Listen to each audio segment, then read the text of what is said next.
बिस्मिल्लाहिर्रहमानिर्रहीम। अस्सलाम वालेकुम। चलिए, चैप्टर है हमारा खुशी और फलाह व बहबूद। ठीक है, देखिए दुनिया में इंसान कुछ भी करे लेकिन अगर उसको मज़ा नहीं आ रहा है, खुश नहीं है वो, तो सारी चीज़ें बेकार हैं। ठीक है, क्योंकि देखिए इस्लाम जो है वो इबादत, रियाज़त, इन सारी चीज़ों का हुक्म देता है, लेकिन ये नहीं कहता है कि आपका चेहरा जो है वो बिल्कुल लटका हुआ हो। ठीक है, हमेशा इंसान को जो है मुस्कुराना चाहिए, और मुस्कुराहट भी आप समझ सकते हैं कि एक सबसे निचले दर्जे का या सबसे कम जो इंसान खर्च कर सकता है सदक़े में, उसके दर्जे में आता है। ठीक है, तो खुश रहना ये एक बहुत बुनियादी चीज़ है। आप काम कुछ भी करें लेकिन आपको खुशी मिलनी चाहिए। ठीक है, लेकिन ये खुशी या फलाह बहबूद यानी कामयाबी, ये है क्या चीज़, कैसे मुयस्सर आती है, इसको हम कैसे जज करेंगे, इसी के मुतालिक हम इस चैप्टर में पढ़ेंगे।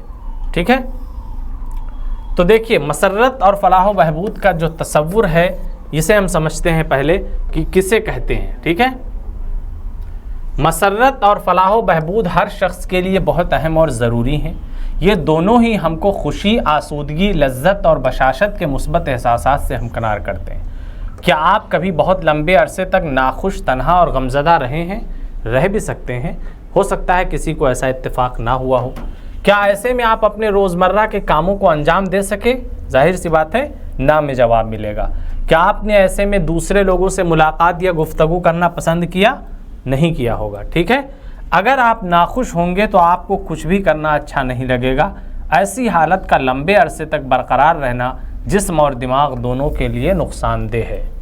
इस्तिलाह फलाह बहबूद में मुख्तलिफ पहलू जैसे मसर्रत, तवानाई, खुशवक्ती, बातिनी सुकून, क़नाअत और माहौल के तई हसासियत वगैरह शामिल हैं।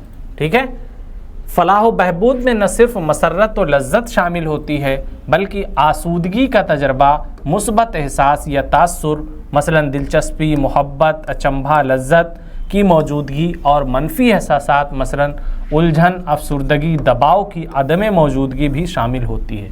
यानी ऐसी सिचुएशन को हम कह सकते हैं कि आप फलाह व बहबूद से हमकनार हैं, जहाँ पर आपको कोई उलझन ना हो, कोई परेशानी ना हो। ठीक है, आप अंदरूनी तौर पर भी किसी तरीक़े की बेचैनी ना महसूस करें, आप जो काम कर रहे हैं उससे खुश हों, इत्मीनान हो आपको। ठीक है, और मुस्बत ख़यालात आ रहे हों आपको, ऐसा ना लग रहा हो कि कोई ख़तरा मंडरा रहा है, कोई रिस्क आपको दरपेश है, कोई किसी तरीके से कोई चैलेंजेस का सामना है। ठीक है, एक बहुत दौलतमंद शख्स भी नाखुश हो सकता है। हाँ, ये बहुत पॉइंट की बात है कि देखिए फलाह बहबूद या खुशी का जो है ताल्लुक़ ये दौलत या मुफलिसी से नहीं है।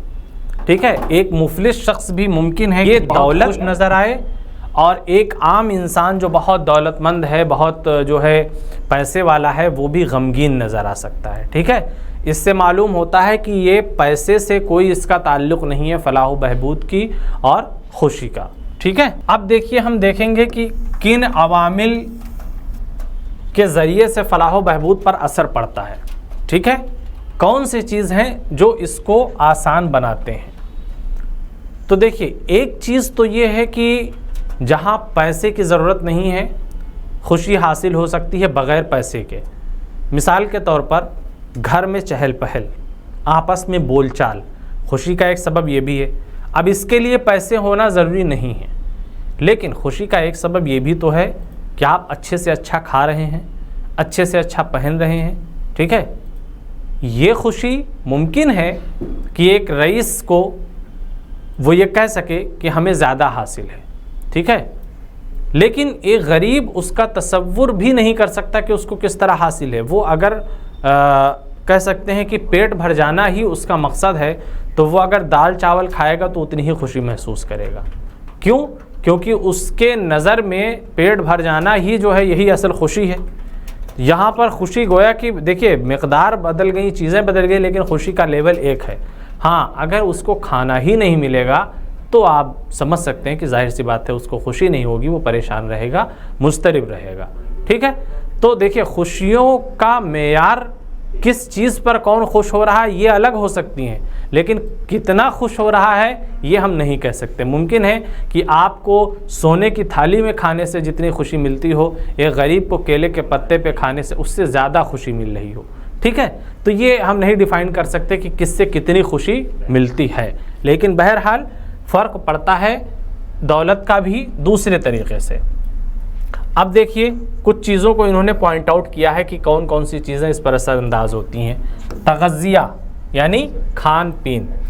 आपको याद तो होगा जब हम बहुत देर तक आपको खाने को कुछ ना मिला हो, आपको भूख भी लगी होगी, चिड़चिड़ापन और कमज़ोरी भी महसूस हुई होगी, काफ़ी मिक़दार में कैलोरीज़ का लेना अच्छी सेहत के लिए बहुत ज़रूरी है। यानी जितनी रिक्वायरमेंट हमारे जिस्म की है अगर हम उसी को नहीं पूरी करेंगे तो जाहिर सी बात है हमारे चेहरे पर खुशी नहीं आ सकती है। ठीक है, तो सबसे पहली चीज़ हो गई कि हमें ग़िज़ा का ख्याल रखना है अगर हम खुशी और फलाह बहबूद चाहते हैं तो। ठीक है, ग़िज़ा का ख्याल रखेंगे, कितनी लेनी है, किस मिक़दार में लेनी है ये भी हमें तय करना है। दूसरे नंबर पर आ जाती है वर्जिश। वर्जिश समझते ही हैं कि वर्जिश इंसान को फ़िट रखने के लिए कितनी ज़रूरी है। ठीक है, हम सब 5 वक्त नमाज़ पढ़ें, ठीक है, पाबंदी से जो भी फ़राइज़ हैं उन्हें अंजाम दें। किसी हद तक मुमकिन है कि इसकी तलाफ़ी हो जाए, लेकिन अगर हम थोड़ा वक्त इसके लिए भी निकाल लें कि सुबह जो है हम अपने जो है जिस्म को एक एक्टिविटी से दो चार करें तो खून की रवानी बढ़ जाएगी। ठीक है, हमारे जिस्म से सुस्ती और काहली दूर हो जाएगी और ये चीज़ असरअंदाज होगी हमारे चेहरे पर बशाशत लाने में। तो दूसरे नंबर पर वर्जिश। तीसरे नंबर पर आ जाती है नींद। देखिए मोबाइल का ज़माना है, नींद हम सब की गायब हो जाती है। रात में हम लोग आदी हो चुके हैं इसके, है ना। बहुत बड़ा अलमिया है कि मोबाइल देर तक चलाते रहते हैं।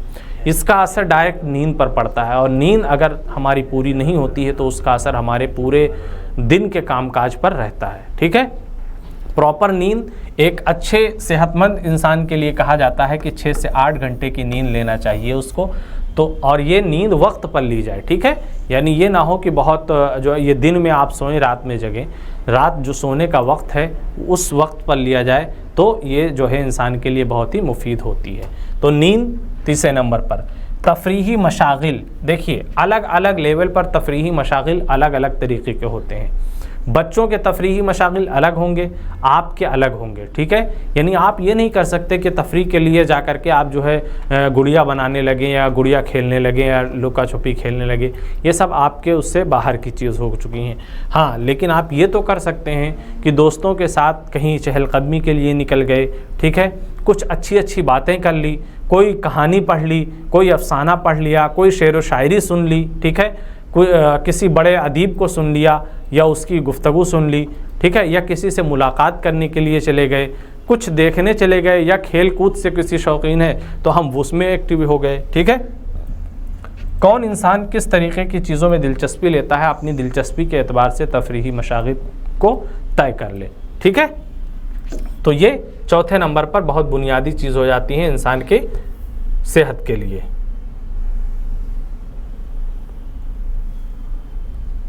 फिर आ जाते हैं योगा और ध्यान। अब देखिए वर्जिश का हिस्सा तो आ चुका है, लेकिन योग को भी इन्होंने डाला है। एक तरीके से देखा जाए तो ये उसी का हिस्सा है। ठीक है, यानी ऐसा नहीं हो सकता कि इंसान सुबह वर्जिश करे, वर्जिश अलग से करे और फिर उसके बाद में इसके 2 हिस्से बनाए कि शाम को हम योग करेंगे, सुबह वर्जिश करेंगे। इतना वक्त इंसान के पास नहीं निकल सकता। अब योग क्या होता है, योग के मुताल्लिक़ आगे तफसील से गुफ्तगू होगी कि योग क्या होता है। बहुत सारे आसन होते हैं उसमें, एक तरीके की वर्जिश ही है। ठीक है, तो योगा और ध्यान यानी मुराक़बत को इन्होंने बताया है कि अगर आप खामोशी से बैठ करके अपना जायज़ा लेते हैं। ठीक है, मुहासबे को तो वैसे भी इस्लाम में भी कहा गया है इंसान को अपना मुहासबा करना चाहिए, है ना। तो योग को और ध्यान को इन्होंने एक समझ लीजिए कि एक रियाज़त और एक इबादत के तौर पर ज़िक्र किया है, लेकिन आप योग के हिस्से को ये समझ सकते हैं कि एक वर्जिश का ही हिस्सा है और ये उसी के साथ शामिल होता है। इस पर आगे तफसील में गुफ्तगू करेंगे हम। ठीक है, दोस्तों का होना और रिश्तों को बरकरार रखना, ये भी देखिए खुश रहने के लिए ज़रूरी है। ठीक है, आप अकेले ही खुश नहीं रह सकते। किसके सामने हंसेंगे, किसकी बात पर हंसेंगे। ठीक है, और हंसी आप किसको दिखाएंगे, कोई ना कोई तो होना चाहिए। इसलिए दोस्त का होना ज़रूरी है और रिश्ते आपके जिससे हों उन रिश्तों को उस्तवार रखना, रिश्तों को बरकरार रखना, ये भी आपकी खुशी की अलामत है। ठीक है, तो ये भी एक अहम पॉइंट है।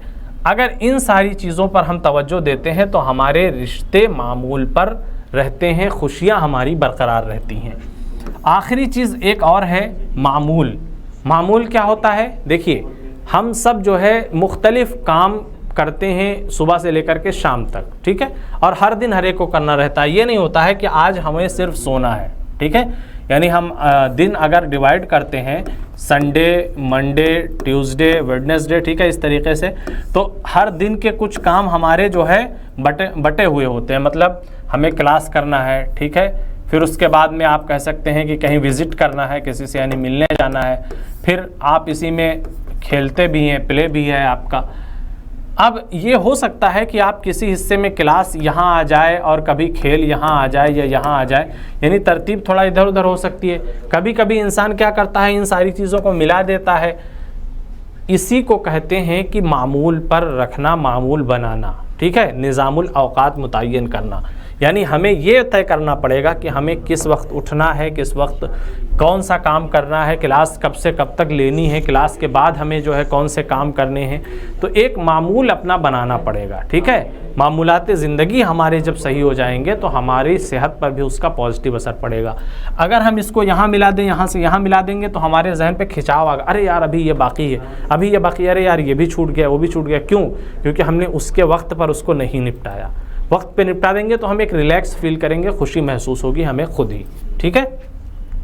तो ये जो मामूलात होते हैं ये भी हमारी सेहत पर, हमारी खुशियों पर, फलाह व बहबूद पर असर अंदाज होते हैं। आपके अवामिल जो भी हैं, ठीक है, उनका असर इन पर बहुत कुछ पड़ता है, खुशी और फलाह पे।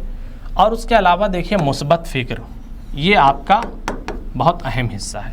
ख़ुद तहक़्क़ुक़ वगैरह ये सब भी इसी में आ जाते हैं, ठीक है।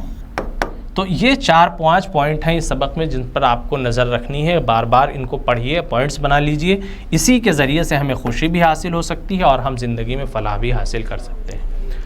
चलिए ठीक है, अगले क्लास में मिलते हैं इंशाअल्लाह।